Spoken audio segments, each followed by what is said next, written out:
ตั้งหัวตัดตัวนี้นี่ลงขายอยู่เนาะลงขายอยู่3 ล้านปลายเนาะกะเนาะสเปคโคตรดีเลยเนาะนี่เห็นปะให้เบิ่งอันนี้เป็นฟอยล์โรดที่แบบออกแบบมาเฉพาะเป็นของที่ตั้งหัวตัดโดยเฉพาะแล้วตัวนี้สเปคโคตรดีเลยเนาะสเปคแบบเทียบรุ่น10 ล้านเลยเนาะราคาประมาณ10 ล้านแล้วสเปคมันเด้อเนาะให้ทุกคนเบิ่งเนาะสเปคดีแท้แน่นอนเนาะวันนี้จัดไปเบาๆราคานี่ได้3 ล้านปลายเด้อ3 ล้านเท่าใดนี่ก็อินบ็อกซ์ลงแล้วเนาะ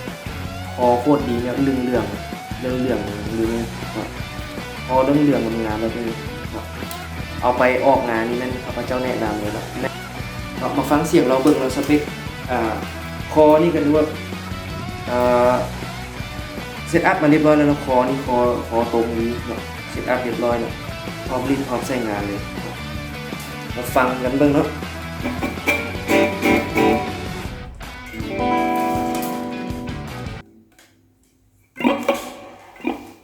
จะต่อเข้าในตู้แอมป์เลยเนาะผ่านเอฟเฟกต์เข้าตู้แอมป์เลยมาฟังกันเนาะเสียงที่1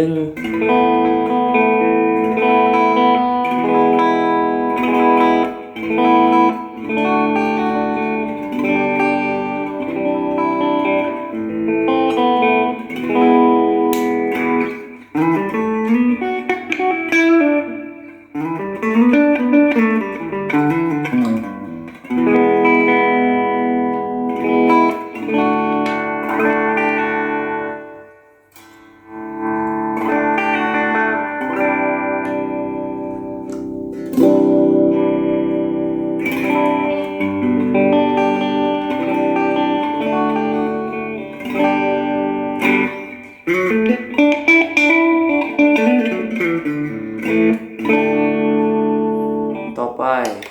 เป็นคลีนโซโล่